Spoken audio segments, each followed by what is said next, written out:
He didn't betray them. He outgrew them. Griffith was never just a friend. He was a symbol of dreams that crush everything beneath them. While Guts searched for meaning in pain, Griffith shaped pain into power, and when the time came, he didn't hesitate. Because some dreams require blood, and Griffith was always dreaming of a throne. Griffith didn't fall. He ascended at the cost of everything around him. To call it betrayal misses the point. It wasn't personal. It was architectural. From the moment he first looked toward the castle in the distance, he knew the truth.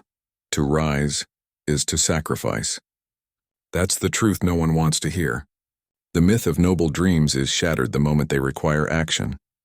The band of the Hawk followed a man they didn't understand. They mistook his charm for love, his strategy for loyalty. But Griffith wasn't building a family. He was building a legend. The turning point wasn't when he betrayed them. It was when Guts left. Griffith saw in Guts the only man who wasn't a follower, and that terrified him. Because someone with free will can't be used as a tool, and Griffith needed tools, not equals. Guts's departure wasn't just abandonment. It was defiance. It reminded Griffith that even his dream had limits. And that's when his spiral began. He tried to take control again. He tried to possess what could not be possessed, and when that failed, he broke, not because of defeat, but because his image of himself cracked. He couldn't tolerate weakness. Not in the world, not in others, and not in himself. So when the God hand offered him rebirth, it wasn't a deal with the devil. It was a logical step for a man who believed the end justified everything. And in that moment, he became something worse than evil. He became pure purpose. He sacrificed the very people who gave him power, because they had become weights on his ascent. Guts never had a chance. Not because he was weak, but because he still had a heart. And a man with a heart is no match for a dream with no conscience. Guts was fighting for survival. Griffith was fighting for destiny. That's why they could never truly walk the same path, because Griffith's goal was never about freedom. It was about control disguised as greatness. In the world of Berserk, power doesn't just corrupt, it reveals. And what it revealed in Griffith was terrifying.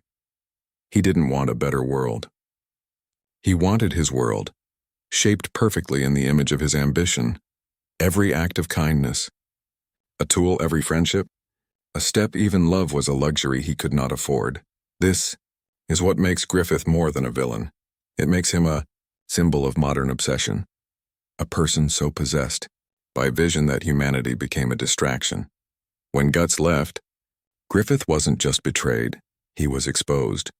Because in that moment, the illusion cracked. He was not a divine leader. He was a man, vulnerable, lonely, dependent. And that was unbearable. Because in Griffith's mind, dependency is weakness.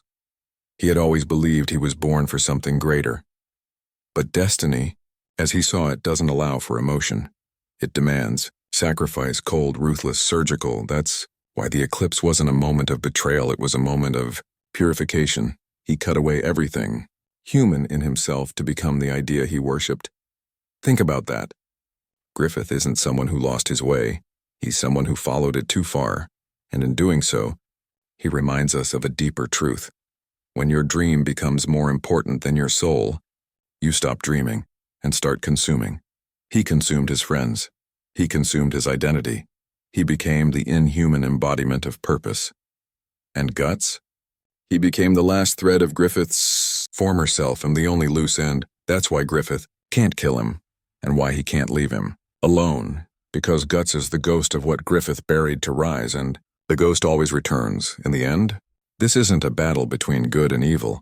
It's a battle between two impossible philosophies. Guts believes meaning is earned through pain and choice. Griffith believes meaning is achieved through control and sacrifice. Both are tragic, but only one still bleeds. Griffith didn't fall from grace. He built his throne on it, and Guts? He became the only one left with a soul, because he never sold it for a dream. If you think this was just a story of betrayal, look again. It's a story of what happens when power becomes purpose, and humanity is left behind.